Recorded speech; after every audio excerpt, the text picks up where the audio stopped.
Hello. Hello, everybody. We are live. What is up, party people? We got two peeps. Come and join the party.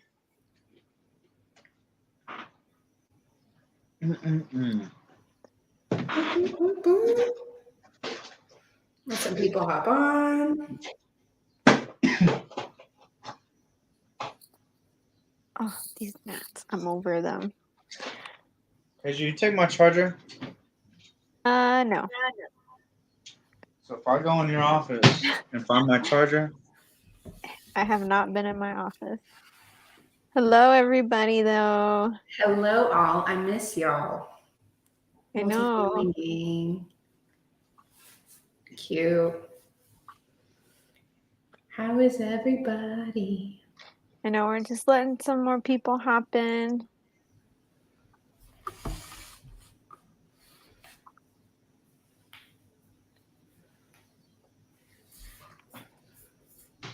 What are we going to talk about tonight? We got some matters of business. Oh, gross. It went in my nose. You saw it live on YouTube. nice. A gnat flying up KJ's nose. That was really uncomfortable. Yeah, just wait till the replay. I killed it. Gross. He's trying to be nosy. Well, hello everybody. Thank you for joining. Tonight is Q&A. Who is here right now? Put some comments in the chat.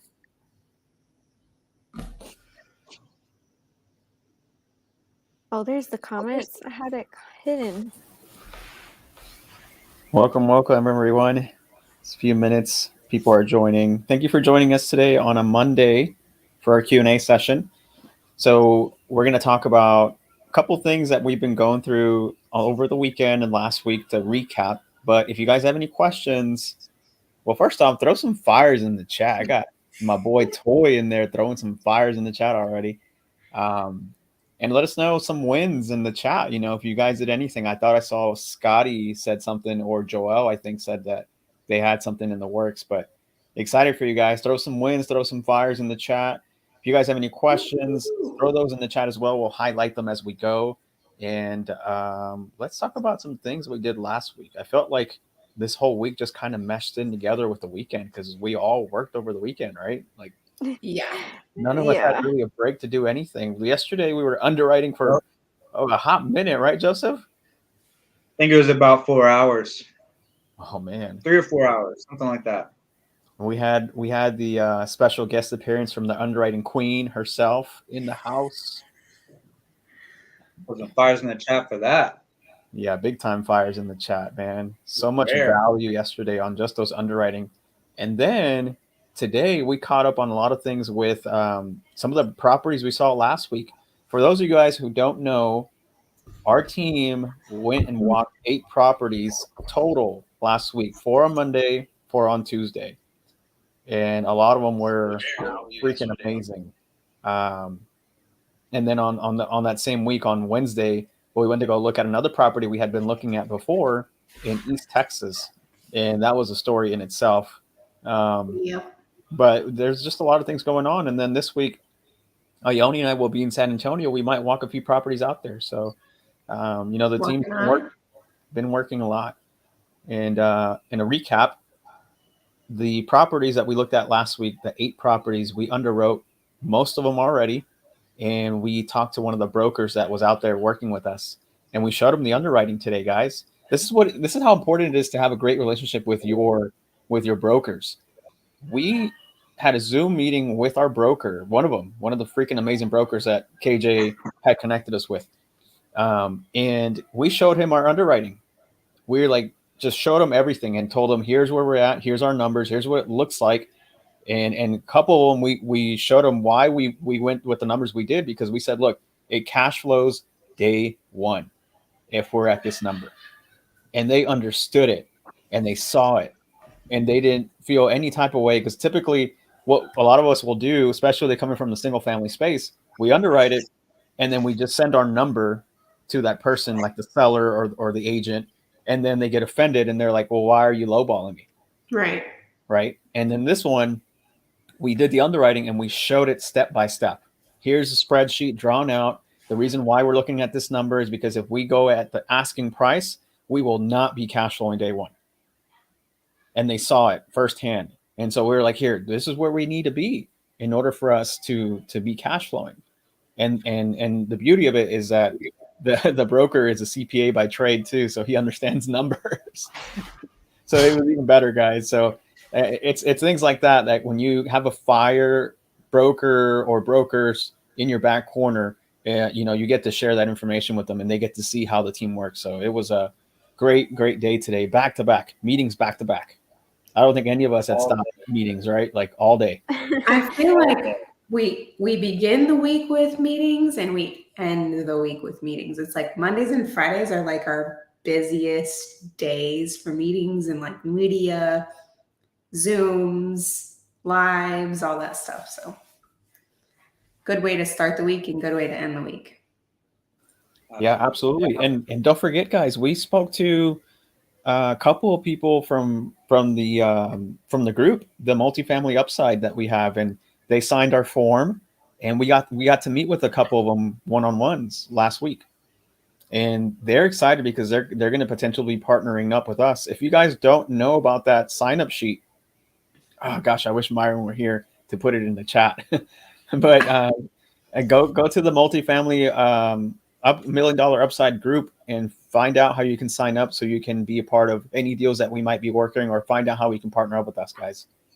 It's in the featured section. Yeah. Amazing. All right, what else we got? Put it in here. Toy said he submitted a deal for us to look at. Yeah, I just saw it. Yay! Let's see. Submitted 13 minutes ago. 14 now. Let's see, we can answer this question. Crazy today. Found a 22-unit multifamily pre-foreclosure expiring on September 6th in Wiley. Still have a call and follow-up. Is there enough time on those type of leads? Ooh. Got to move fast. By next Tuesday. Yep. Tuesday's Texas auction day. Is there enough time? I think the answer is yes, definitely. Joseph, KJ, myself, Carolyn, we've all done pre-foreclosures, foreclosures, and we've even had partners that stop at the day of the foreclosure.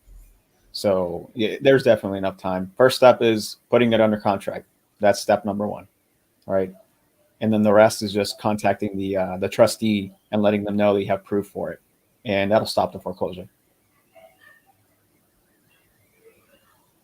Yeah. Good stuff. Let's talk about another win. Any guesses of what that is, guys? The 30 unit? Oh, the 30 unit. We're closing on the 30 unit? Everything has been like super low key the past month, and like we're just patiently waiting, but we're finally closing on our 30 unit with pace. We just got 0 to 30. We skipped one. We went 0 to 30. Go big or go home. It doesn't feel real yet in a way. Like, did we just get 30 doors? It doesn't feel real. We just did that. So yeah. That's awesome. Round of applause to everyone. We need some buyers in the chat. We're so happy. We're so excited. This is going to be such like a big learning experience because it's not an A-class property, y'all. It's not going to be cute and pretty. It's going to be nitty gritty, the good, the bad, and the ugly all rolled in one, right? So it's exciting. Yeah, definitely. And I wish I could play music, but then they'll copyright my stuff. Well, music's only for the Zoom, so if you want to party with us on Zoom, we got y'all there. Sweet. Yes. Great. Yay. Yeah, we're happy. That was a great way to cap off our Monday meetings and work and everything of wow, we just got 30 doors. Right. And just like you guys said, it doesn't even feel like we have 30 doors. It's just, 30 doors. What? Yeah. It's like pinch myself. I know. What? We have 30 units, guys. That's crazy. It's like we're getting to celebrate today for the first time. I For know, real. it Live really with I'm is. like on eggshells, like Yeah. when I you think have a deal and you don't want to get overexcited or you don't want to put all the eggs in one basket and you're just like hoping and manifesting everything goes well. And then it did. It went well. Yeah. There were some hoops. Some And there's roller going to be coaster more rides. hoops, but Yeah. Look, I like what Ryan said in the chat, right? He goes, referring back to when we did the underwriting with our broker, he said, that's perfect. As an agent, I get these low offers with no reasoning. Is the group investing in Southern Arizona? I think so, right, Joseph, Yeah. KJ? Yes, Yeah. actually, we're our in buddy Tucson. Tab G has sent us a property in Sierra Vista, which is south of Tucson. So I haven't looked at it yet, but we are definitely looking anywhere that's a landlord-friendly state. Ideally, we like Texas just because that's where we're all from and it's in our backyard. But we would be looking any landlord-friendly state. Like right now, we're looking at a seller finance deal. It's 40 units. It was brought to us by Marcel. I think he's in here as well.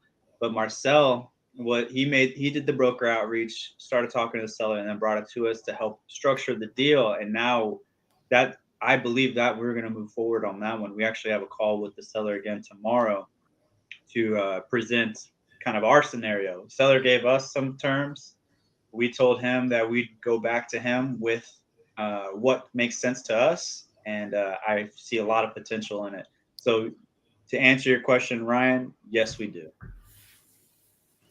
Yeah. And that's another thing is we're squatting up with a lot of people too. So if you guys have a deal that you guys want us to take a look at, I know someone had submitted a deal, but if you want us to take a look at one of your deals, let's get on a Zoom and let's underwrite it. That's what we did with Marcel. Marcel brought us the deal and we all underwrote it and we talked to the seller. And just like Joseph said, we have another call tomorrow to finalize some terms. But that underwriting was amazing. Amazing session on Saturday, Joseph. That was great. Yeah, and just to let you know, since we're all here, I tried calling to get a debt quote, no answer. So I left a message and submitted a thing, like an inquiry to have them call me back. So I don't think it'll be on time for our meeting, but it's in the works. awesome. And what I'm doing, so that way everyone knows, little insight, is that deal that we're looking at is a seller finance deal. So we wouldn't be getting financing from the lender.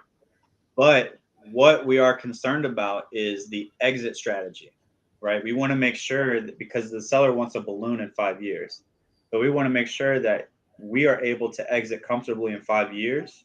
So what I'm doing is trying to get a valuation or somebody else's underwriting notes. And what I'm doing is reaching out to a lender to kind of do their underwriting on the property. And I'm basically telling them that I'm considering getting a loan on this property and we're looking to purchase this property. And I would like their input.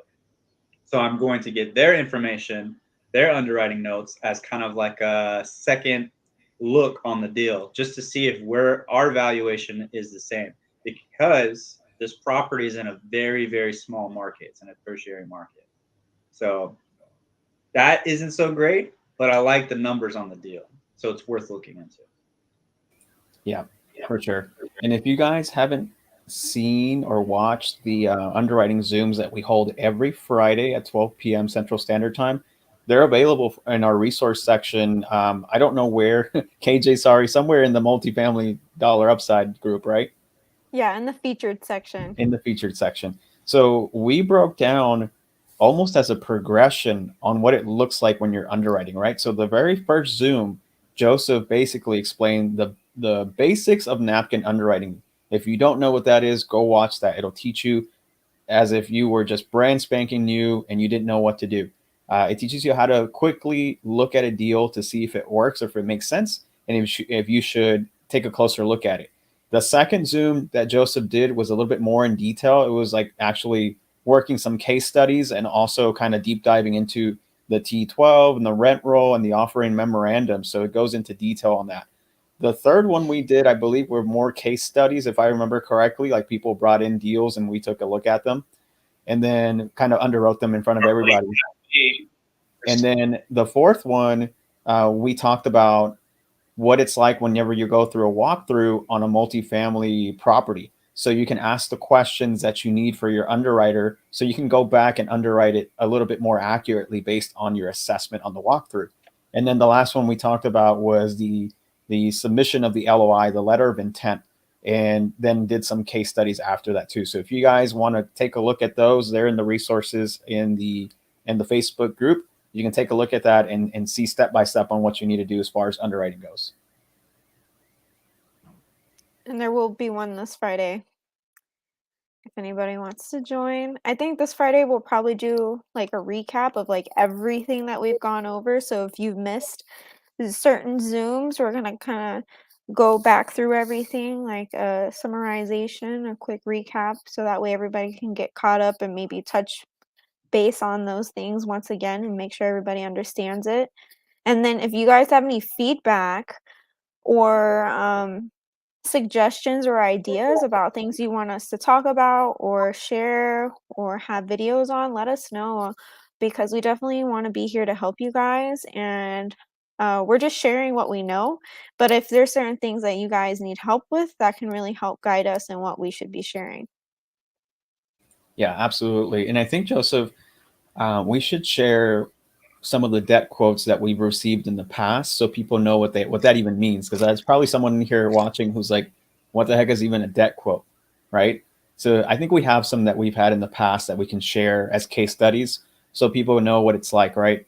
For those of you who are watching, what Joseph was saying earlier is he reached out to a lender and was trying to get what's called a debt quote on that specific property. So typically when you ask for a debt quote, the lender will kind of underwrite it for you and give you terms based on whatever loan or product you're looking to get on that property. So if it's like a bridge loan, they'll give you the purchase price, the certain percentage they're willing to cover the loan to value, like 75% of the purchase price, and then the interest rate that they're looking at, and any like points that you may need, and the term, the length of the term.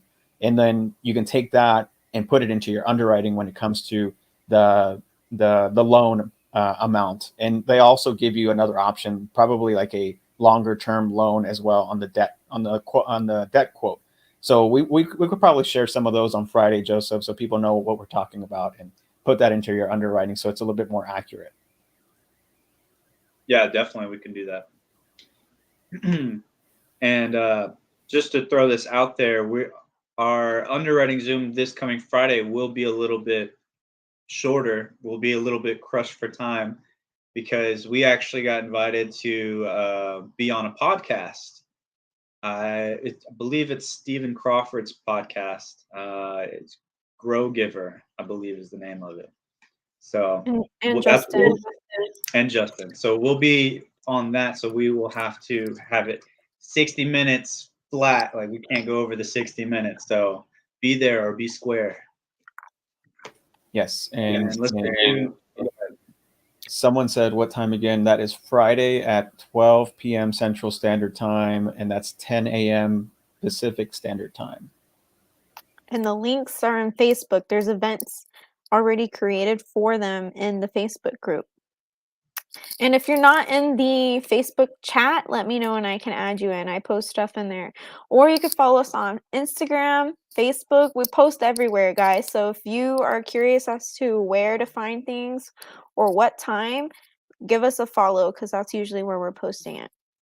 And I'd like to throw this out there too. If you're not in that chat, you want to be in that chat because it's blowing up. There's people in there that are they're doing deals with each other. Like honestly, we're pretty hands off in the chat. I mean, we're trying to build a community of multifamily people, only multifamily, right? And so in that chat is people that only do multifamily or are trying to learn about multifamily. So I think eventually we're going to migrate to like a Slack channel or something like that where we can categorize it a little bit better, more efficient. But for now, it's in a Facebook chat, but it's blowing up. Like I get notifications all day from it. Also, while I have you guys here, on Friday at 3 p.m. Central, we're doing a multifamily matchmaker. So we're inviting you guys to come on and be highlighted to share what you're good at, what you like doing, your experience level, and we want to be able to help you find your team because multifamily is a team sport, and we've had a lot of people reach out to us saying, how can I find a team like yours? How can I partner up with the right people? You know, they ask a lot of questions. I'm like, this would be great if everybody could come together and we get to meet each other. We want to get to know you guys. And we want to be able to talk with you guys because on live, we can't really talk to you guys. So we're going to have a Zoom on Friday, 3 p.m. Central. And I have a form that you can fill out. If you go to our Multifamily Millionaire Upside group, there's an event for this as well. I create events for everything. That way it's organized and you can find links and all the information. So you can find that in there. There's a link you can fill out. So I'm creating a Google Sheets with all that information. So then after the Zoom, you have what is it? What do you call it? Where everybody's names are? Like a Rolodex? Directory. Yeah, directory. So a directory, so then you can come back and see their phone numbers, their name, what they're good at, what they're looking for, and maybe you can find someone that you want to partner up with and do this with, because I don't like looking at numbers. I don't like underwriting. Everybody on the team knows. Don't ask me. I'm not looking. I will bring you the deals. I will build the relationships, but I'm not underwriting. And so I'm sure Ione feels the same. She doesn't want to talk to brokers and all of that. We work well together. So finding that other match for you is really important because it makes me excited to work. And I'm sure Ione literally stays up all night long to underwrite because she loves doing it. So She you need to find. loves doing it. She dreams about it. So you want to find people that complement your skills. That way you guys can like thrive together. Because if you've got everybody on your team that likes talking to brokers but no underwriters, well, how are you supposed to move forward, So I thought this would be fun. Get to know everybody on a more personal level and hopefully connect you guys with someone that you can team up with and make some moves with. So I hope you guys come out on Friday at 3 p.m. Central. Okay, I'm out of breath. All right. Should we answer some of these questions here on the side? Yeah, Yeah. let's do it. Okay, let's do this one. I think this is Joelle's question. What do we need from direct to seller multifamily compared to brokers since not that many are organized? Good question. Honestly, it's the same thing, man. It really is. The only thing that's different is the direct to seller, it won't have an OM, which is an offering memorandum. Right. They're not going to have that. And their financials are probably not going to be as organized. It may just be one sheet of paper with some numbers scratched out. And maybe all you get.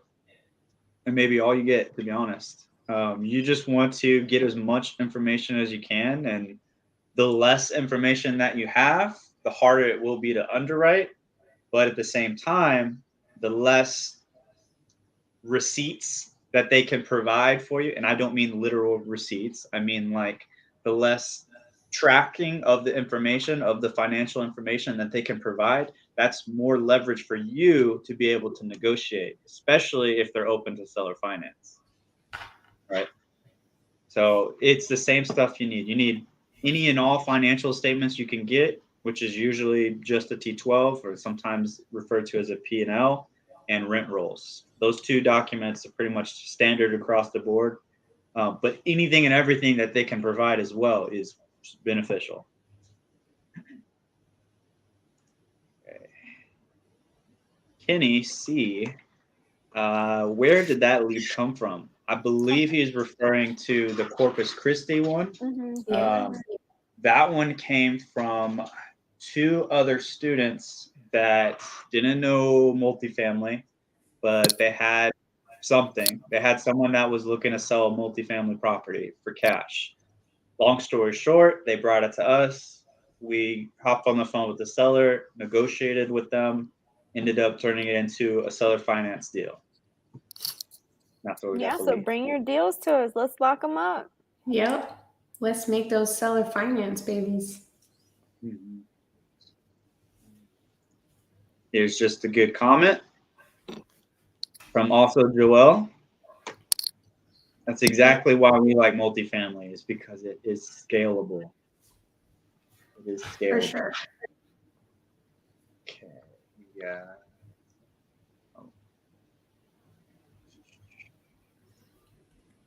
Awesome. Sorry, my thing's loading. There we go. There's Marcel, our future potential partner on this Tennessee deal. Heck yeah. Okay. Oh, perfect. There we How go. about I know a seller interested in owner financing several of his new builds. So yes, we do like Tennessee. It is a beautiful place and it is landlord friendly.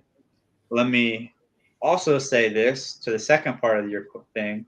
You say new builds. New builds are not in our buy box. We do not want new builds unless they are already stabilized. Meaning we don't want a brand new construction with little to nobody living in it. We want our occupancy rate to be at least 70 or higher. That's our ideal occupancy rate, 70 or higher, where we don't have to come in and start from scratch. We want to take over. We want to take over something that's crappy and make it good. That's what we want. You mean 70%, right? Yes. Okay. Yeah, 70% occupied. So the occupancy rate needs to be 70% or higher. Okay. Okay. I just wanted that clear. Yeah, for sure. Awesome. Thank you. Love y'all's group. Very easy to follow along and understand. You guys always have great vibes too. Aww. Who Aw, said the that? words. Hold on. Let me see. It's in the group. That was Let me see. Alexandra Morales. Should we Aw. get like a soundboard for like these positive comments that come in? I know. I know Marcel was killing it with his horn Like the a other day. magic. It was nice. Aw. That was so nice. kind of Thank you. you so Thank much. you. And for those of y'all that are not, let me throw this out there too. For those of y'all that are 9 to 5ers and miss all of our Zooms because we host most of them in the mornings, our buddy Marcel and his team, they are 9 to 5ers, every single one of them, and they work specifically for 9 to 5ers. So if we can't get a time slot that works for you, go check them out, see what they're doing. They are just as great, if not better. It's Victor, Marcel, and Trevor. So they're doing underwriting Zoom. Oh, I'm sorry, I missed it. They're doing underwriting Zooms as well on Sunday nights. So I know our underwriting Zoom is Friday mornings. They're doing it Sunday nights for 9 to 5ers. So got lots of resources. Lots of resources. All right. Which one? In your opinion, aren't Class Cs really good for negotiating because there's a lot of value add opportunities and repairs? In single family, very used to looking for ugly properties. How is it in multifamily? Yeah, definitely. Class Cs are huge value add opportunities. Do one of y'all want to add more input? I don't want to be the only one talking. But I will. I mean, I think that there's definitely room for negotiation just by observing what we've been walking through on this past week in Houston. And you're looking at all these properties that need a lot of help. And the property managers aren't so forthcoming. And you're running into all these like situations where it's just not looking you're getting the fluff of the property versus like all the nitty gritty things, but you know that it's there. So there's definitely room for negotiation, in my opinion. Like, I lost my train of thought there, but yeah, go ahead. No, you hit it right, the nail right on the head, because we've seen Class C properties from a well done Class C property to the worst Class C, almost Class D looking property. And the very first one we saw on Monday, that was a Class C property, and it was one of the best Class C properties we've ever seen. It really was. Even the financials reflected that, and the operation day in, day out, the property manager was on point. Amazing property, amazing Class C property, lots of value add still left for the next investor to take over. And then the very last property we saw on Tuesday, one of the worst Class Cs we've ever seen. Even though it was like a Class F, y'all. It was not a Class C. Even though it was like a Class F, right? Maybe even a Class Z if there's something like that, right? It was crazy because it was still 100% occupied. Believe it or not, it was 100% occupied. No vacancies. No vacancies. Rough condition. It looks like no one had ever mowed any lawn there ever. Like the grass was about half my height. But it was in a good location, right? Because right next to it was a Class A property. Well, a couple feet Which away. Which one are we talking about here? The very last one. The very last one we saw. That was by a Class A? Yeah, you didn't see a couple. There was a new construction, literally the next parcel over. There was the retention pond, and then the next parcel over was a brand new Class A. Oh, so the retention pond in back? And no. There's here's the building, right? Here's the plot. Here's the retention pond in the back, and then on the side there's also a retention pond. So when facing the building, we're looking at it. To the right, there was another retention pond, and then to the right of that, there's another building. Oh, okay. I did not realize that. Yeah, crazy. I was still hyper focused on. Yes, 100% occupied. That was crazy. Intact. Yeah, that was crazy to us because we had to get I think it was the maintenance guy's unit that we went into. Right? Yeah. He was gone for work, probably working on the property right there, and we're over here just going in and out of his unit, taking a look. That was the only unit. That one looked good. Yeah. Of course, his looked good, right? He probably got prepared the day before or something. Oh man! I walked in. I'm like, is this staged? Did they stage this? Probably. Show the video of the bathroom. Can you show that? Yeah. The bathroom inside of the leasing office, right? Because I had to use the restroom. Oh my! And I did not feel good going in there. Hold on, guys. You get to see everything here. Can you see? That was the bathtub. Look at that bathtub. That's not a bathtub. This was inside the leasing office. That's what the manager's bathroom that they use every day. I was so grossed out. That's crazy. So that's just a little taste of that property. It was bad. Look, this is how bad it was, right? There was no security cameras on the property except the ones the tenants put up themselves on their windows. That's how bad it was. It was rough. But with some good experience, that property has a lot of potential. It does. It does. It's 178 units. A lot of sweat and stress, and what are we going to do? But I think it's really important to have those types of experiences where you're looking at what is this property, and then you're looking at a very well operated and maintained Class C property. Like you have comparisons of this is what it should look like, and this is what I don't want it to look like, and it reflects heavily on the property management. Yes, the tenants might have their own issues, but if your property manager isn't taking responsibility and doing their job, of course they're going to do what they're going to do. They're going to run the place. Huh? I said you don't want a sorry ass property management. No, we don't want a sorry ass property manager.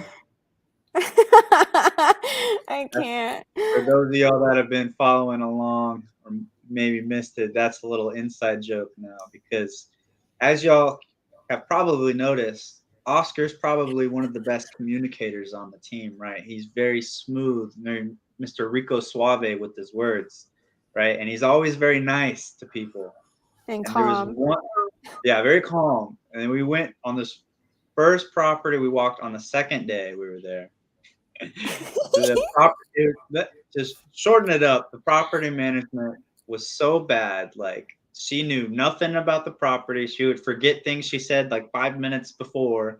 No, She 2 didn't. seconds before. Yeah, it was bad. She was wearing Crocs. She was walking around wearing Crocs.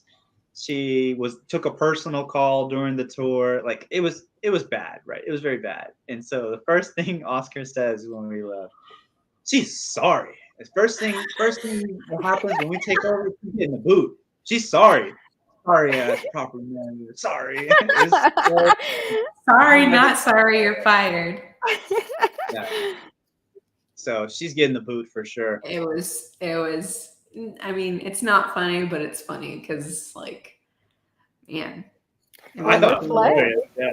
But like when your broker, the listing broker, is there, and he's even embarrassed because of the property manager, that's pretty bad.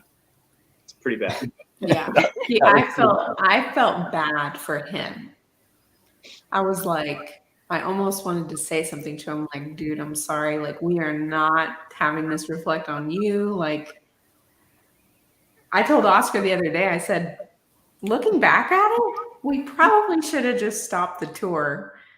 Like, you know what? We're good. We're not going to waste your time. No, because it's you're all good. wasting hours. Yeah, we know she's getting fired immediately. So I think all of them, I felt like, man, I would not want to put someone out of their job. But her, I was like, man, you should have been I gone didn't feel bad at all. yesterday. I was like, oh my gosh. Just what's the word? Incompetency? Is that a word? The sorry assness. Yeah. That's All right, the language I know. This is a positivity channel, no negativity. No. We're positive that she's a sorry ass. What we would be pouring into her is freeing her up from a job that she is not suited for so she can go off and find her true passion in life. There That's you go. what we are doing. All right, let's Sometimes we reconvene. just gotta get fired. Bring it back. Here, in. next question. What's the best Okay. way to bring you guys deals or communicate with you all? This is So, Andrea. the multifamily group, the Facebook group. I'm assuming you're in there because I can't see your name and picture. For some reason, the group does that. It's so annoying.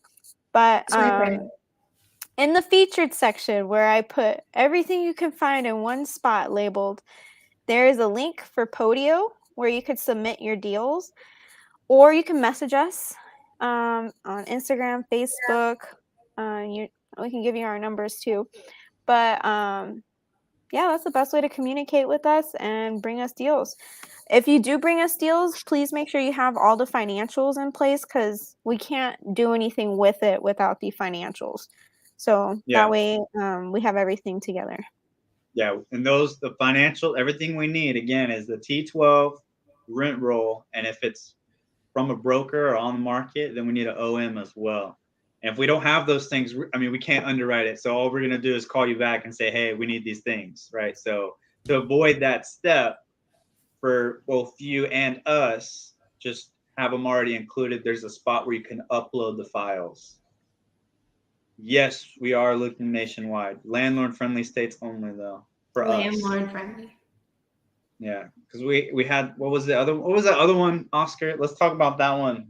The one we learned about today, DC. Yeah, that one. We just learned some crazy stuff about DC. But I think, honestly, I don't think they really knew what they were talking about because shortly after, I only looked on LoopNet and Crexy or something like that. And I think we saw another one that had like occupancy that was higher. But okay, so for context, right? For those who want to know what Joseph is talking about, the seller that I spoke to today out of DC, Washington, DC, was selling, I think, 12 apartments or something like that, plus a couple other things. And they mentioned that the only way they can sell their multifamily was if it was 0% vacant. 0% occupied. Occupied, sorry, 0% occupied. And he goes, that's the only way that we can sell this. And we don't know about that because that was kind of weird. But I think Myron did verify, if I remember correctly, that it was true. Yeah. And that's crazy. Washington, D.C., it doesn't sound like a very landlord friendly state or area, right? You have to get this thing, you have to kick out all of your tenants before you can sell it. Well, he found out that there is some sort of law, and don't quote me on the exact wording of this, but there's some law where a tenant, if a multifamily owner is looking to sell the property, the tenant has some sort of right to buying that property or that unit or something of that nature. They are entitled to first right of refusal, essentially, on if the seller is going to sell the property. So that would make sense because that's what he said in the call. That's what the seller said on the call. And he only had 12 multifamily units. So it could have been a mix of, smaller multifamily like tris or whatever, right? Quads and stuff like that. But that's what he did say. And that was shocking to me because I then thinking from a landlord friendly state perspective, like Texas, right? That is crazy. Like who would want to buy that, right? Mm-hmm. Nobody. No way. I think we learn stuff new all the time, right? Yeah, definitely. Every day. See, and we're so transparent. Joseph's taking a live call right now. It's Uber Eats, y'all. Don't. I know, right? I wish. I swear, I stay hungry. I got grapes next to me. Those are good. I want some. All right. What's up? What's next? You guys Thank have the you. best content, easily learning and following along. I think that was Joelle. Thank you guys. Thank you. Best part is you guys started off like us and we're learning from your journey. I swear, y'all be getting me with the words. That's literally my love language. Y'all put some words in there and my day is made. Words of affirmation. One day, maybe we can do a broker outreach workshop where we can all call together. Yeah, that would be fun. KJ and I need to plan this because we've been wanting to do it for a while and we've been so busy. And I think we did a bunch of our broker outreach and we got inundated with all these deals and analyzing and underwriting. And so we need to hit it back again. And yeah, if you guys are interested in us doing that, let us know. Give us feedback. If anything we're doing is helpful to you guys, let us know. It encourages us more to want to do this and also lets us know what you guys need help with and what we should be sharing. Are you targeting any specific things like years owned or equity percentage? I would say no. Right, Oscar? I don't think we're targeting. Kind of a minor question. I wish he was here because he's the one pulling lists for direct to seller multifamily properties. So he would know. He always has the magic little list pulling techniques, but we can ask him later and let the group know. Yeah, that's a great question. That's definitely a Myron question. We, like Carolyn and KJ, focus on reaching out to brokers, so brokers find their sellers, and that's a question that we don't know how they find their sellers. Probably pulling lists and things like that too. Yeah, I was about to say, I think this question would be specific to lists, but since we talked to brokers, it doesn't really apply, which is why I was kind of I'm not sure, but good question. We'll try and get that answered for you. Oh, Oscar really smooth AF. He can sell ice to an Eskimo. Who typed that? Let me see. I appreciate that. That's on my bucket list, to sell ice to an Eskimo. I can't find it in the comments. Can I be there when you do it? Yeah, sure. Guys, there was this one time where a broker called me and we were on Zoom, and KJ and Carolyn were listening, and this guy was like, called me out of the blue, so it kind of threw me off, but he was starting to try to grill me with a bunch of different questions. And during the middle of it, like I didn't even think about like maybe I should record it, but I had it on speaker and the volume was up, right? So I could hear Carolyn and KJ in the background too. And then Carolyn hits record and I hit recording in progress. And it's all loud. And it's funny because that's always the one thing that we're like scared about happening, because we want to record what we're doing, but like that's the one thing we're like, oh my gosh, make sure they can't hear the recording in progress. And then the one time Carolyn doesn't think about it, she just hits record.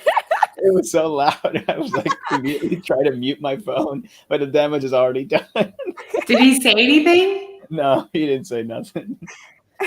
No, I think he was talking whenever that happened, and I was like, "Oh gosh!" It threw me off a little bit, but I was able to recover. I'm so sorry. I was like, I thought you had like, I don't know what. Like I thought you had muted your computer but left No, your you're mic good. on. You're good. No. This is the good, the bad, the ugly today. And then Yeah. there was one time where Joseph and KJ and myself were learning how to do broker calls, and Joseph goes, we were doing someone else's goal. We were leveraging our mentor's goal, and their goal is to get $1 billion in 7 years. And Joseph says he tells them their goal. He says our goal is to get, is it 7 billion in 1 year? Is that what he said? KJ? Yeah. $7 He billion said it in 1 backwards. year. The broker on the other side was like, "What?" And I'm like, oh my gosh, like that's so like, I don't know if that's actually attainable or not, but it sounded pretty crazy. And like You have to buy immediately anything and everything. the guy's tonality changed. So you guys, like, we make a lot of mistakes and we trip over the things we say and do, and that's just, you just laugh about it and go on. Like, if actually I think there was a broker that I felt like didn't care for me, so I had Carolyn call him, act like a whole new person. So if you guys mess up or say the wrong thing, you just have someone else call, or just wait long enough they'll forget that you even called them, and then try again. So that's funny. Yeah, no, hilarious. And yeah, we've made tons of mistakes, and some of them were recorded. Yeah, we'll have to make a compilation, bloopers of learning multifamily. Oh man, what a journey. It's been awesome. So glad I found you guys. Thank you for all this value. Okay. Aw, more words. Y'all filling me AJ, up. I gotta ask you something real quick. So we just got invited to go to dinner with Carlos and them right now, but it's in 2 hours and it takes 2 hours to get there. So So we would need to leave right now. and then wait, and then they invited us to go hang out at the Airbnb with them for a while afterwards. You better go. Guys, what are y'all doing? Look, this is live. Guys. They're about to hop live. on. This is our mentor that teaches us multifamily that just invited us out. You better get your butts dressed and go. So we're gonna go today and tomorrow. Yeah. That's relationships. Okay. That's money. Yeah, All right. that's proximity. So I just wanted to clarify it, make sure that we're on the same page. So I guess we gotta hop off. I can go get ready. Awesome. Okay, guys.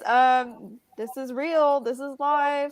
Money calls. Throw some fires in the chat and some words of encouragement for these two. Throw some food emojis in the chat. I don't know what to wear. My stuff doesn't fit anymore. Oh man. Okay. I know there's more questions in the chat. Y'all got us? Yeah, we got you. Yeah. Yeah. All right. Get out of here. Appreciate you guys. All right. Love you Adios, guys. muchachos. See you guys. Go eat some food for us. We'll let y'all know how it goes on Friday when we do, update them on all the Zooms we have. I think there's like 3 of them on Friday.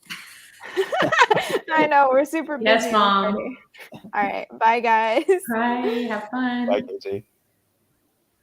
Awesome. So you guys saw that live. For real. That was live. And so just to give you guys some context, right? They're going to go meet up with Carlos Salguero. He's our mentor in multifamily. And they're having an event tonight where They're going to have a dinner with all these other people who are all other investors as well. And then they're going to do a walkthrough, I think, tomorrow as well. So they're going to go check that out. And I think it's very powerful because I've been on a walkthrough with Carlos himself twice, actually. One in Columbus, Georgia, the one that I connected him with Castanet, and I saw him perform right in front of me. So I got to walk the property. I got to hear him speak to the brokers. I got to hear him speak to everyone else. And I saw that for the very first time. That's what made the mindset shift for me. Because when I saw that it was possible, and when I saw that Keston was doing it for the first time, that told me, why the heck can I do that? Like, why couldn't I do that? That was my question. So I saw that happen. And then the second time he came over here to Dallas, that's where we're at. Carolyn and I were in Dallas.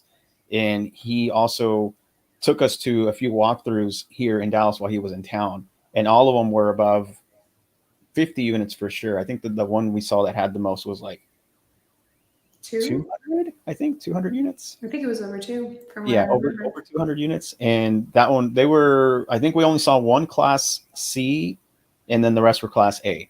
So we got to see some really good, nice looking properties. And I saw it in person. Again, I saw him interact with the brokers, asking the property manager questions. And that's where, like, if you guys saw the Zoom number 4, like, I took a bunch of notes, and those came directly from him. So if you guys are going to go walk a property, I would encourage you to go back and watch the underwriting. I think it's underwriting Zoom 4, the 4th one we did. And that teaches you what to ask for when you go walk a property. And it was the one with you and Myron? What's that? Was it the one that you and Myron did together? I believe so. Yeah. That's the one. Yeah. That's the one. And Carolyn and I did a walkthrough as well. And she got the same questions that I got from our mentor. She was there, and she was asking the same questions too. Yep. I was following the leader, You just got to like copy and paste when you're in those types of situations. Yeah. And just do your best to assert yourself and fake it till you make it, or, not even fake it. You know what you're doing.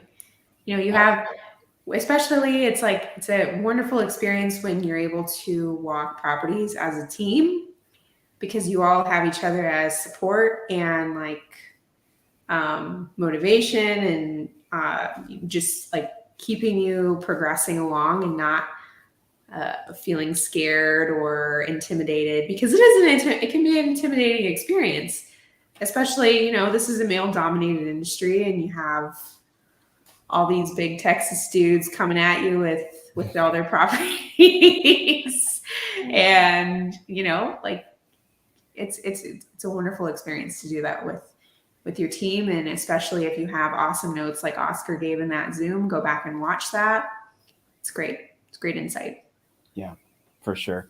And Carolyn, when you and I walked those properties in Dallas, near downtown, I mean, you were asking questions as if you had already done like a few walkthroughs yourself, which was amazing because, well, the good thing about that walkthrough too is that the brokers that were with us were pretty new.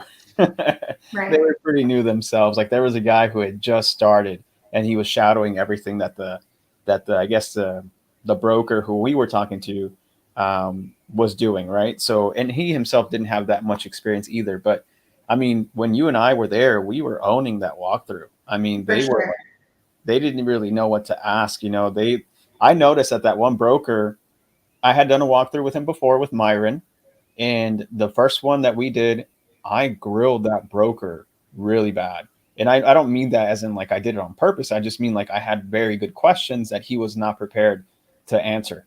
And you could tell he was not prepared. And so Myron was like, dude, you grilled that broker. And I was like, I didn't mean to, man. I was just asking questions that based off of our underwriting, these are the questions I need to ask. And it went as far as like how many parking spots are at this complex, and he didn't know. Luckily, the property manager or the maintenance guy was right beside him, and he knew, but he did not know. He was not prepared.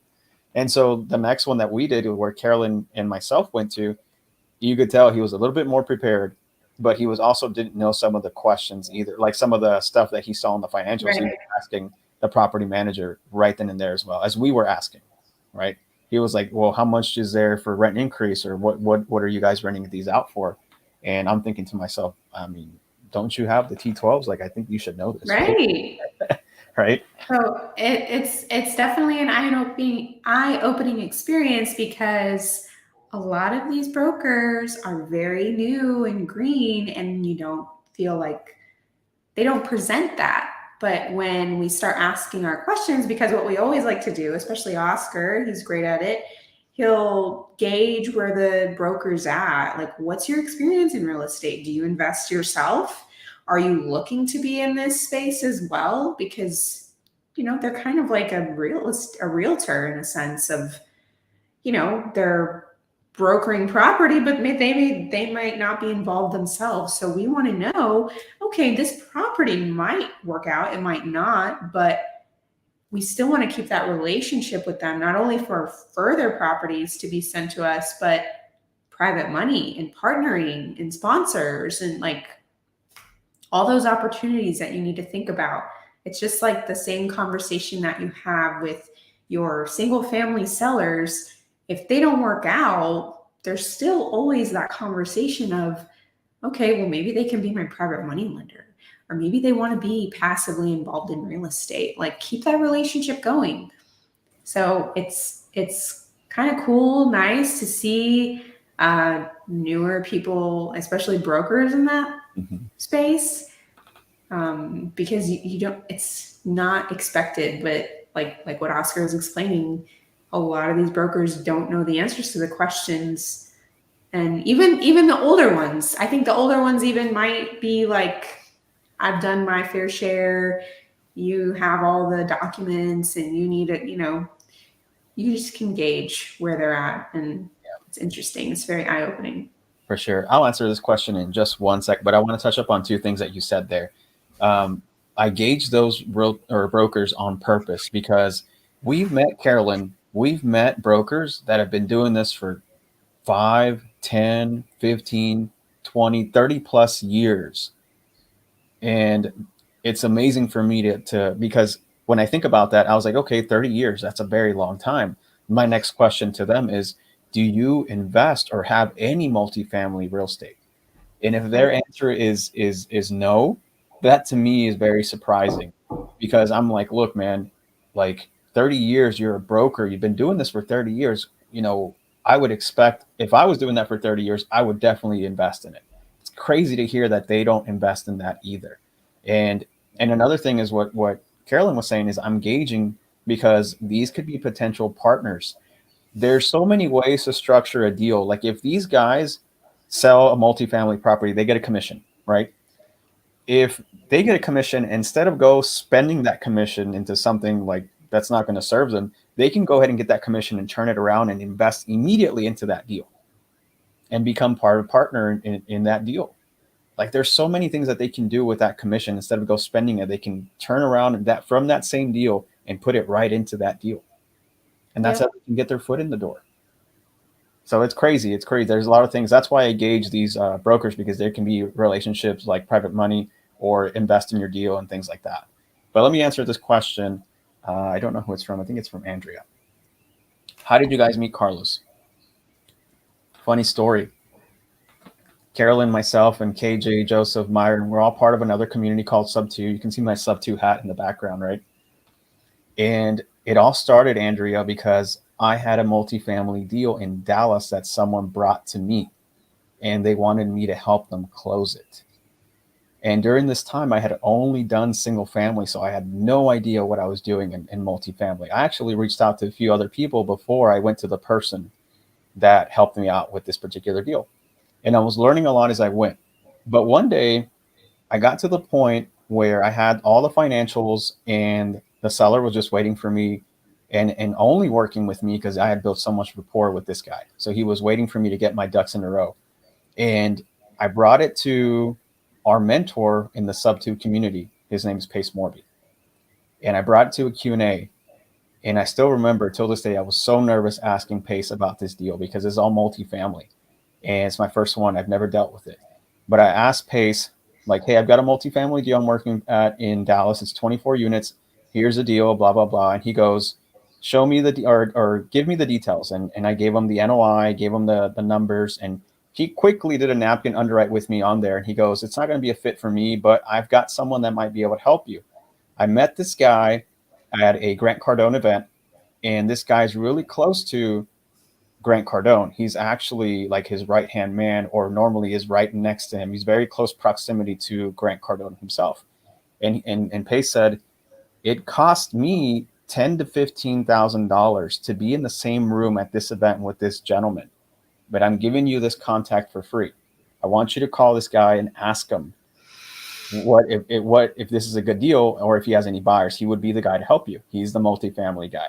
His name is Carlos Salguero. Here's his phone number. Give him a call.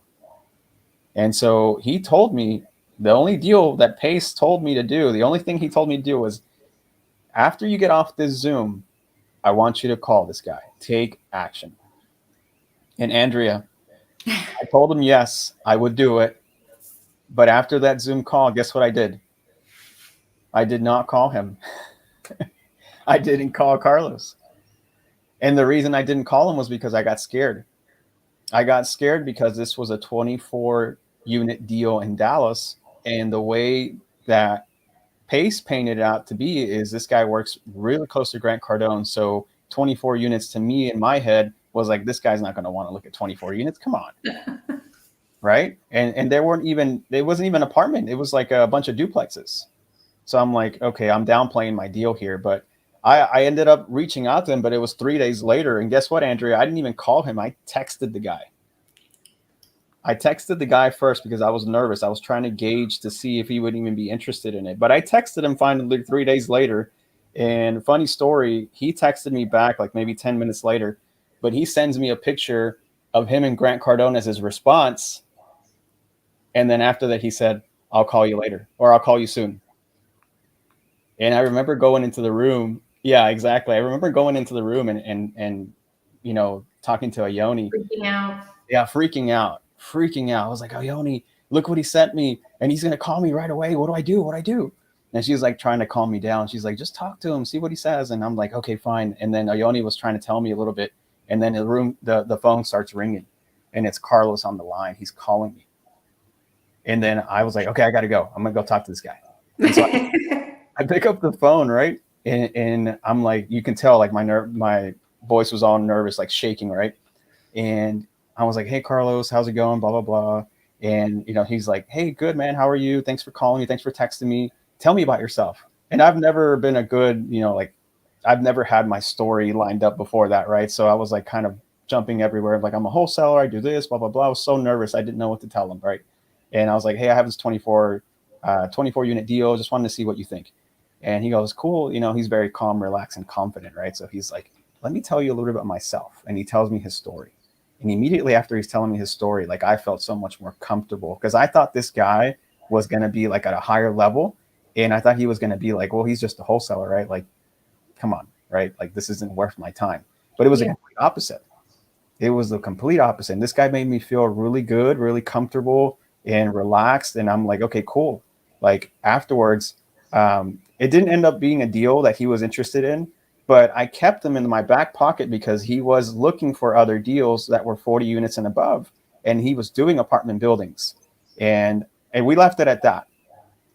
But a few days later, I think like 2-3 days later, I was in Keston's virtual office.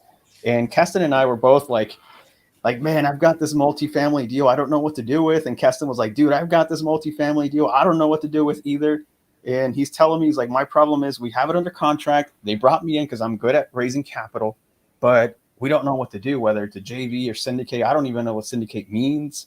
And I'm like, dude, I might have a guy that can help you. I just talked to him like 2 days ago. Would it be okay if I connect you? And he's like, yeah, for sure, man. Let's do it.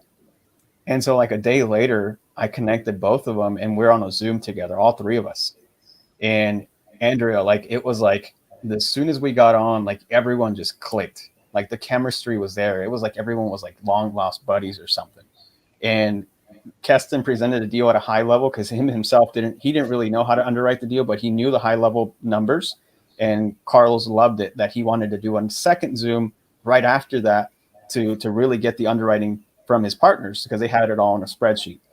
And then they get on that Zoom the next day, and they look at the numbers. The numbers work great. It's very conservative. The deal looks great.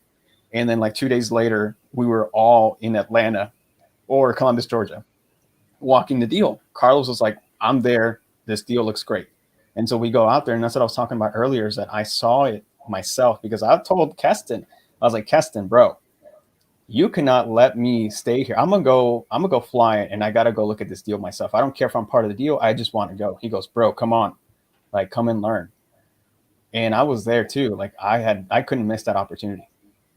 So we were there, and I saw everything. It was great. Like, even till this day, he'll tell me, that deal that we worked on together, $5 million value add, or I'm sorry, $5 million upside on the deal. And they were doing pro forma rates at $1,000 a door, from $850 to $1,000, but now they're getting $1,300 rents right now. So they even surpassed their pro forma. And that was a deal that I connected them together with. So that's how I met Carlos, and now we're part of his mentorship. So long story, but hopefully that helped out. What a trajectory that is. Isn't it funny how like little things happen in your life, and they just, like, you don't know what it means, or maybe it doesn't pan out in the moment, or maybe things happen, but they all connect, and look at where you are now. Exactly. And it all took one text message, right? And like the proximity you have to Carlos now, he's hopping on your lives and like ramping you up and everything. That's amazing. It's awesome to see that progression happen. 100%. It's crazy, right? Isn't that crazy? It's literally like the butterfly effect, right? One little thing that happened in our lives, it impacted so much in the long run. I connected, or sorry, I gotta give Pace credit, because he was the one who gave me the contact. For sure. He was the very first one who gave me that contact. After that, everything just snowball affected, right?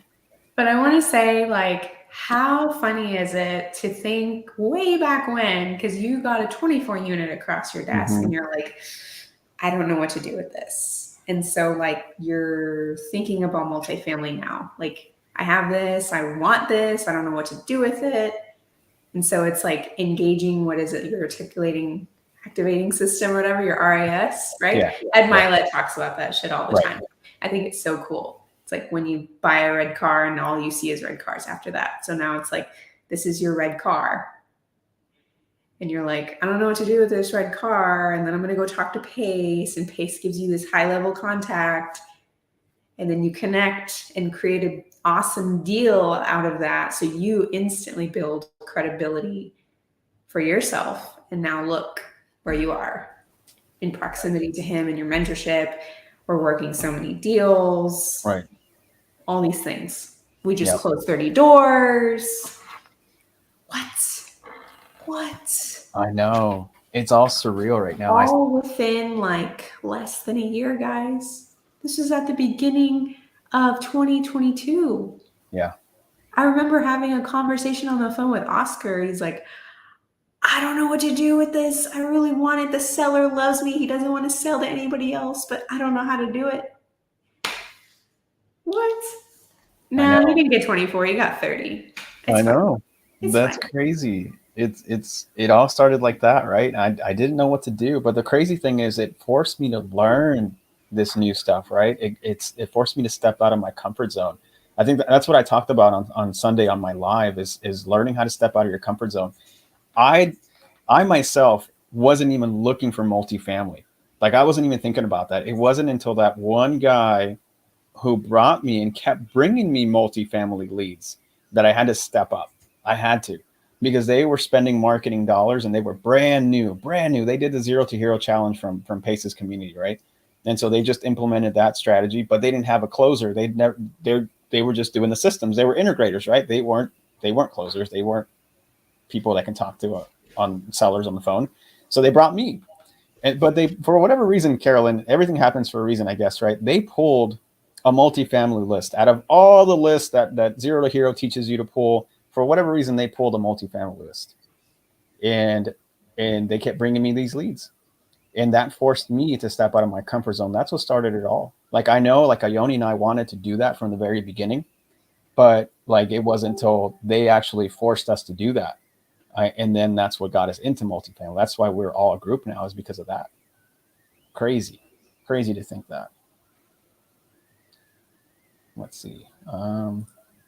Any advice on overcoming the fear of anxiety of networking as an introvert? Ooh, do you want to answer that? That's a really great question. I'm actually, I do life coaching as another stream of income. And this is actually one of my particular clients right now is going through the same thing, because they arrive at a networking event and they immediately go to the person that they know, the comfort person, right? And we all do it. We all go to these events or networking scenarios and like, who do I know and how can I like attach myself to them so I don't feel like lost in the sea of new people?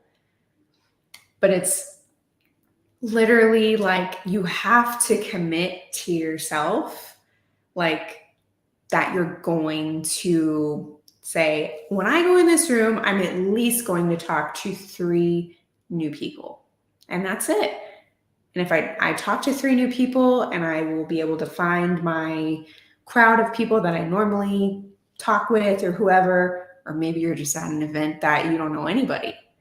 And that's an even more beautiful experience, because like you like, that's when you show up for yourself. Like, doing all the underwriting or whatever it is, all the business elements, they mean a lot, but they don't mean anything if you're not going to put your money where your mouth is when it comes down to it, to extend that relationship into a higher level. Like, you never know who you're going to meet, what opportunity is like one connection away from you. Like, literally, that is the mindset I would take into this, is like, I am literally one connection away from my life changing. Like, let that sink in for a second. Like, just exactly what happened to Oscar. Oscar is an introvert.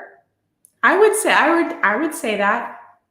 I think he's a little bit of an extroverted introvert, but he's pretty reserved and cool and calm and collected, and but like, he put himself out there.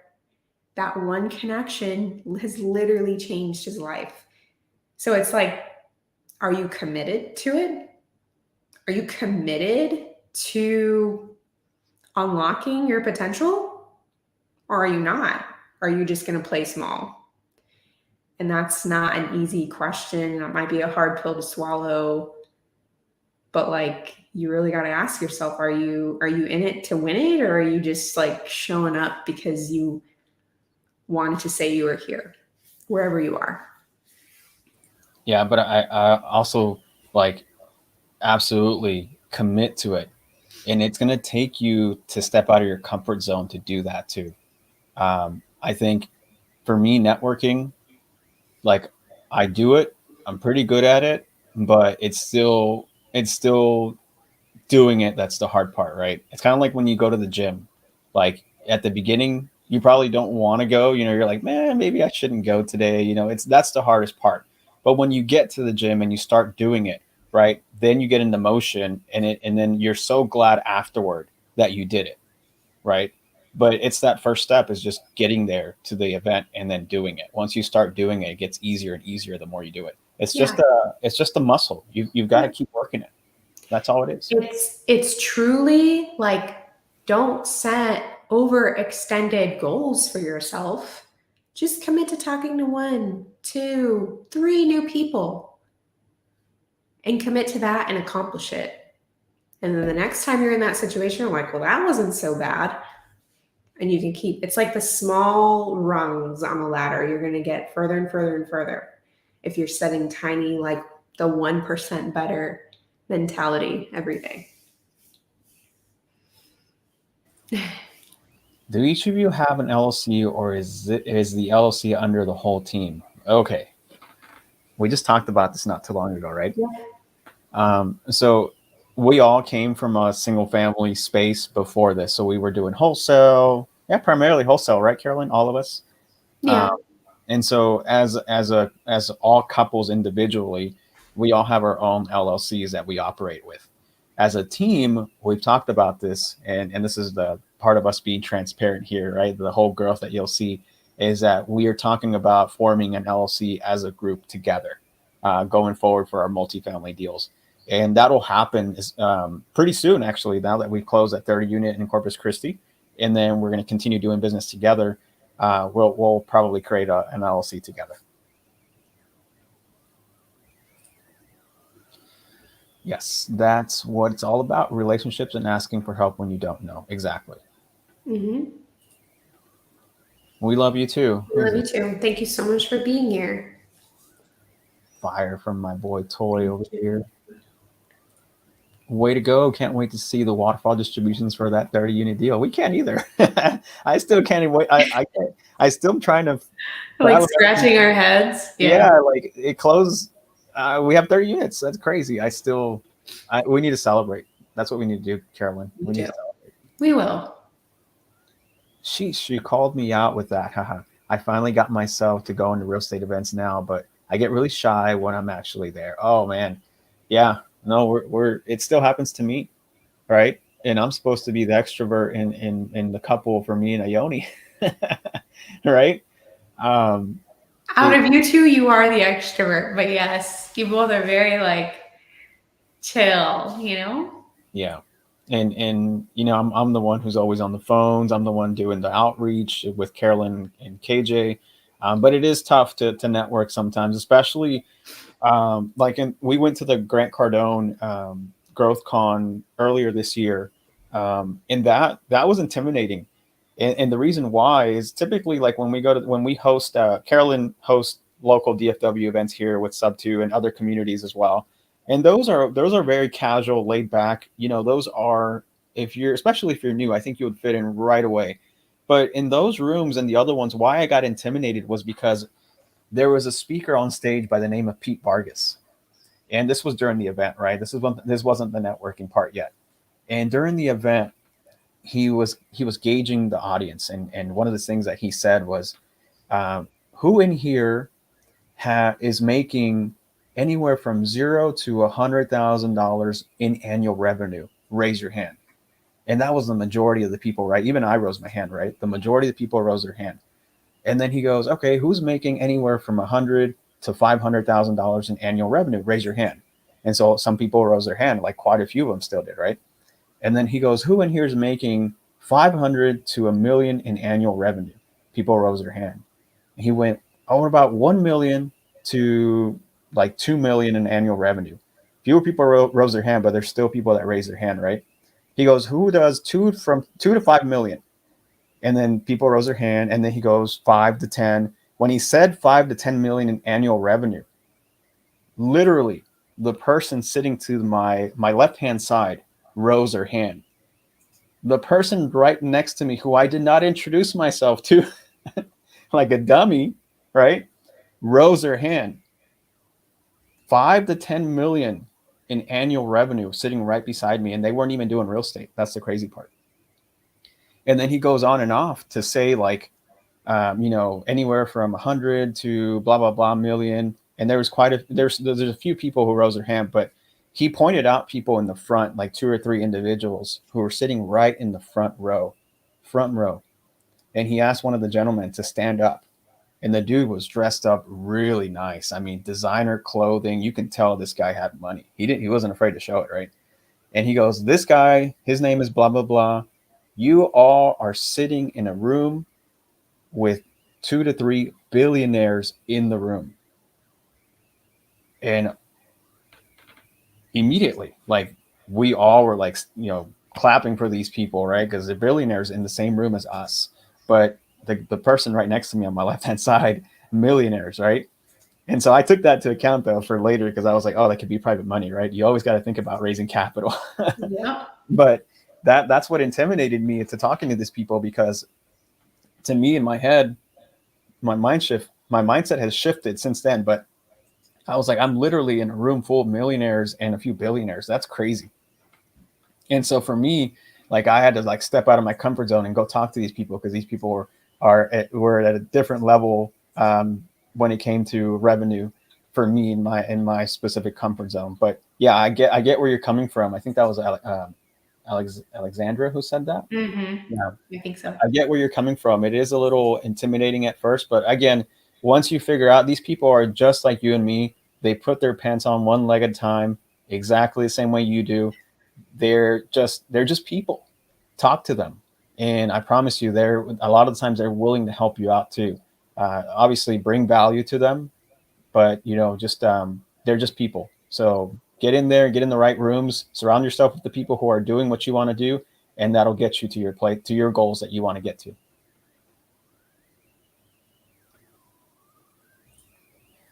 If you don't shoot your shot, the shot you will never know. Exactly. No. What's up, Hey, Alexis? Alexis. What's the best way to source deals for a newbie? Calling brokers or trying to go DTS or another method? I would have to say calling brokers, because it's already, all the information is already laid out for you. You already have people who want to sell, have their financials typically. There's pros and cons to it. Like, that is free information. You just have to go to a website and look it up. So it's free and it's fast and relatively easy.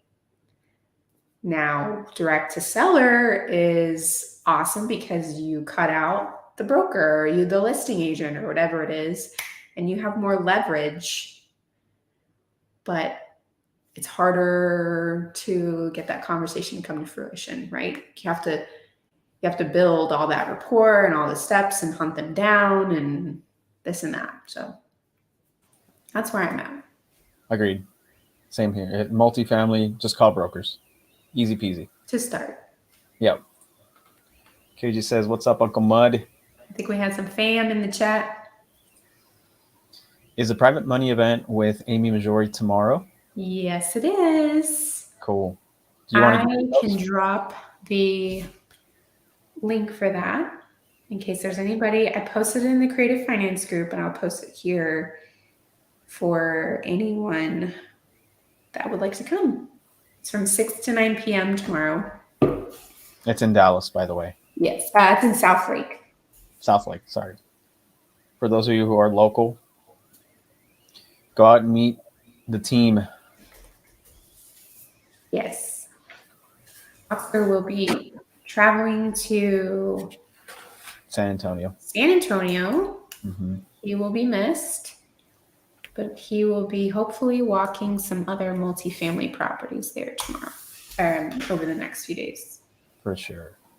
Hi, guys. So proud of you for your consistent action, content production, and value add to the community. Thanks. Oh, thank you. Thank you. Can't wait. Awesome. Perfect.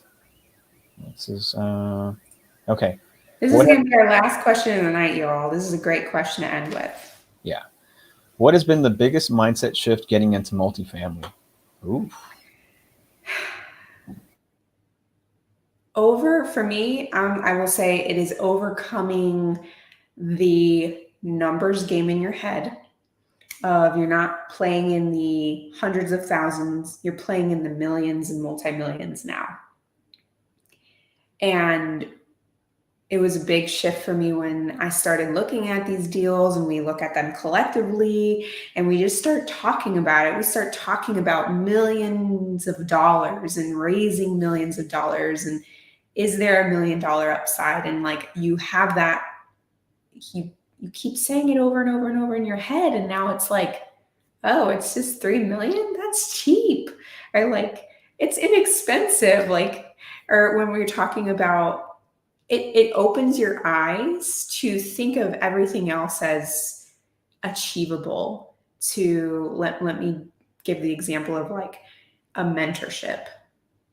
Like, oh, I'm going to pay $25,000 for a mentorship. that's not bad. That's inexpensive. Like that's a decent price, because what are you pouring into yourself? Like how are you going to 10x that money and make millions out of it? So I think for me personally, I think everyone can say relatively the same thing. Like being in multifamily has like opened my mind to so much more growth and wealth opportunity. And it just makes all the like single family stuff and the smaller stuff feel not so overwhelming, not so overburdening. Yeah. And for me, my biggest mindset shift was when I went to go walk the property for the first time in Georgia with Carlos. That was a whole thing there. Is like every other deal that I was working to prior to that in multifamily was to always just to sign the deal, like wholesale it. That was my exit strategy for it. And after I saw what I saw, I could not unsee what I saw, Alexis. I just could not.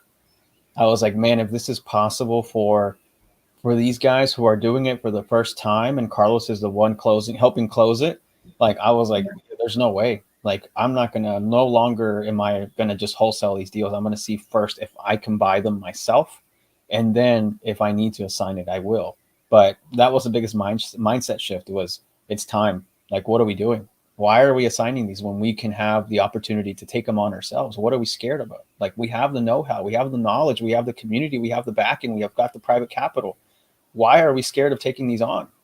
It's the same effort that it takes to close a single family property as well. It's just you're dealing with multiple units. But imagine instead of acquiring one property at a time from single family, you're acquiring 30, 40, 50, like the 30 deal that we just closed. We acquired 30 units, Carolyn, 30 units in one deal. Imagine if we had acquired 30 units in single family, how long that's going to take. So long. And we just did it. So long. I mean, it could be done in like 1 year, sure, but like if you're as fast as lightning, I don't even know. Like it's still a little bit mind-boggling to say like, oh, we have 30 doors. Like, yeah, it wasn't like that though, but it feels very surreal. Well, it's just like in single family, right? Your first deal, when you get that first deal, it's the hardest. After that, it starts getting easier. It's definitely gotten easier as we go because we didn't know what to do at that first one, right? Obviously, we partnered up with someone who does, but now we know. And now that we've been doing this a little bit longer, we have that experience. So it's like, come on, bring it on. Like 30 units is too small now. Let's go to 40. Let's go to 50. Let's go to 100, right? It's like, oh, a cute little 30 unit. That's so cute. Like, it's just a little guy, Yeah. 100. Yeah, really awesome mindset shifts. Yeah. Thanks for the question. That was really awesome. For sure. Did you want to call it here, Carolyn? I'd say so. Okay, perfect. I know there's a few more other questions, guys. I'm just going to respect everyone's time as well. But thank you so much. Bring your questions to the next one so we can go ahead and answer some more. What are the announcements we have? KJ said something about 3 Zooms on Friday. Okay, so our next live will be Friday morning at 10 a.m. Central, 8 a.m. PST, 11 a.m. EST.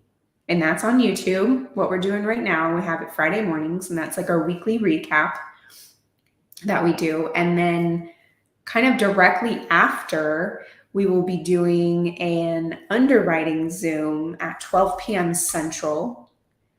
And I believe that will only be going for 1 hour this week because we have been asked to be featured on a podcast as a multifamily team. So that's really awesome. That's going to start directly after that. So we have to kind of keep this underwriting Zoom short and sweet this week. So thank you for understanding ahead of time. And then after we're done with that, we're going to get back on Zoom at 3 p.m. Central and do a multifamily matchmaker where KJ was explaining, like, if you're looking to establish a team or looking for that, like, next partner or whoever it is, like your integrator to your visionary or your underwriter to your broker outreach person, whatever that is, like we want to highlight you in that in the $1 Million Upside group. All of you who are in there, we want to highlight you on the Zoom so we can get you started in the right direction to building your own team out, so you don't feel all alone, and you can take down a 30 unit and a 50 unit and all these things, and get you rolling in the right direction. So we'll be doing that Friday at 3 p.m. Central. All of the updates and announcements will be in the $1 Million Upside featured tab on the Facebook group. So just refer there. And we have our links to our office hours on there. If you need help with deals, we can have you submit the deal on one of our Podio forms there, and just feel free to reach out if there's anything else we can help you with. Perfect. I think In that fact, was I said it better myself. Good job. Okay, Good, cool, good, everyone. good. Thank you, everyone, again. Thank you. And we will catch you next time. Appreciate y'all. Thank you so much. Bye, guys. Bye.